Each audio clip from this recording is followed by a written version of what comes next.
Hi guys, so in this video I'm going to make something suggested by one of my patrons. And I'm going to scratch build it using some of this junk that I've been keeping around the house. Well, not exactly around the house, I'll be keeping it in a drawer. But you know what I mean. So I've got all sorts of bits and pieces here.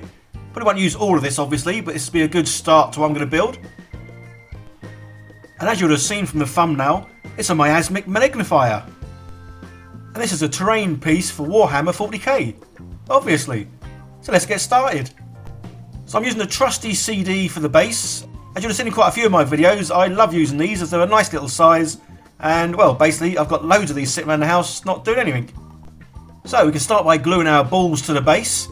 Obviously this is something you don't want to do by accident. And then it's basically a case of taking all the bits and pieces that we've got, cutting them up and trying to use them where they look appropriate. In this case, a ping pong ball can be like a little cap. So I recently raided my son's toy box just to see what bits and pieces in there that I might be able to use. And I found this broken wheel. So obviously I've asked permission first before using stuff. But yeah, my son does like to take things apart, a bit like me when I was a kid. But yeah, you take them apart, but then they never seem to get put back together. Which is kind of good for me in a way, because it means a lot of his stuff he won't want. And I can use it and see what I can do with it. But obviously this is putting up a bit of a fight, this piece. All I really want is the front bit, but the back of the wheel doesn't seem to come off. Yeah, I might have to leave this and yeah, we'll come back to this bit a bit later. So we'll get on with the rest of the build, and obviously this is some sort of furnace that bellows out poisonous and toxic sort of gas and stuff. So obviously it needs some little chimney stacks, or in this case quite a large chimney stack. So I've got quite a few drawers now just full of odds and ends and bits of plastic and obviously little polystyrene balls and tubes and all kinds of stuff, just because you never know when you might need them. So a bit of perseverance, brute force and ignorance, and I finally managed to get the back end of the wheel off. So I've just got the front bit, which I think will make quite a good looking grate for the front of one of the furnaces basically. And obviously the good thing about these little plastic balls is they are very easy to cut, which is cool. So I'd highly recommend you guys get into scratch building, as obviously it's a very cheap sort of way to do the hobby. And basically it means you can use pretty much anything can be used somewhere along the line. Even to the extent of using a milk bottle handle as a chimney stack, which is pretty cool. As money is pretty tight with most people, obviously due to what's going on in the world, I'm going to be doing quite a few more of these kind of like Poorhammer builds. Just to obviously show what can be made from the junk, and the fact, as I say, it's nice and cheap, you have fun, and there's something usable at the end of it. And with all these bits that I'm obviously cutting up, I'll be putting all these all back in the box just for future builds really. So nothing really gets wasted, which is cool, helping the environment out and obviously having lots of fun. As you would have seen in my last build, I used the ooey gooey spruey stuff for the base, which worked out really well because obviously it's a Nurgle sort of look. So I'm going to use that again in this one. As obviously I do have lots and lots of sprues that you guys have been sending in to me. Then after about 24 hours, once it's nice and dried, it's just nice and easy to cut. And there we go, one quick and easy looking Nurgle base. So the other thing I like to use is this nice thin plastic card. As again, obviously it's easy to cut, which is really cool, and can be used for all kinds of things. But in this case, I'm going to use it as a metal strip that's connecting two pieces together. And obviously using my sharp blunt tool, I can poke some sort of dents into it that look great for rivets.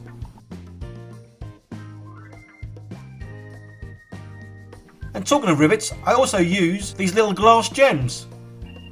They're not quite as easy to use as just poking holes in something, but they get the job done, even if they are a little bit fiddly. So the other thing obviously I really enjoy about using these scratch builds is you really do use all kinds of materials.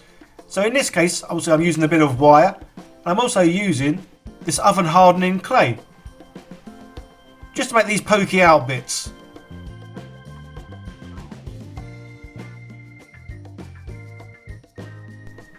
And I'm also using some green stuff that I've had for about 6-7 months since I started this channel. So this stuff's on its last legs, so I'm better off using it now. And I'm just going to use this to make a few extra little bits that go on this this little stink machine. these little bobbly bits, which I think are like little growths coming out of it, as well as I'm going to use this stuff to make the few skulls that are on the front of the, well, this round ball. If you'd like to see me make more Warhammer, or in this case Poorhammer terrain, please let me know in the comments what you'd like me to have a go at building, and I'll have a go. As I've certainly got enough boxes of junk pieces to be able to make, well, I don't know, pretty much anything I guess really. You suggest it and I'll have a go at making it. The one thing that does always amaze me though when I make these kind of scratch built sort of projects is when you're making it, because you are using so many different materials and the pieces have different colours, it really does look a bit of a mess sometimes when you're building it. It's only once you get some paint on this bad boy that it does start taking better shape and looking more like what it is you want it to look like. But say at the moment, because of the fact it's got bits of pink in it, bits of white, there's yellow, there's silver, there really is a real mix match of bits and pieces and obviously different kind of materials that go into building this. So this is the last piece going in, and now we can get some primer on it, and there we go, it's starting to look a bit more like, well, what it should look like in the photo. And now we can get some real colours on this. Again, I'm loving this contrast paint, so we're going to slap some of this on. We're going to get this on all over, and then I might have a little go at messing about with the spray gun again later. And I'm doing the base in this Nasdrag yellow, although it really is coming out more brown, so I don't know if I've got a wrong pot or if it needs to be shaken, well, within an inch of its life basically. Anywho, let's have a go at doing the spray in with the gun again. As I really enjoyed this last time, and say especially with the Nurgle kind of terrain and pieces, you really don't have to be too neat at all. And it's just fun getting lots of different colours on and kind of blending them in.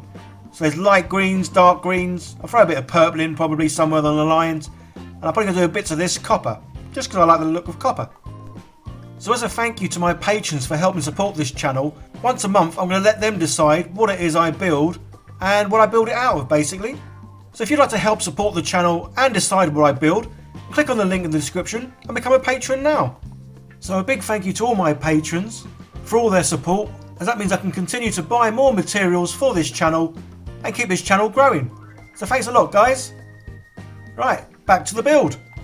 So there's just the last few bits of painting to do, and again this is another build we've actually enjoyed doing the painting.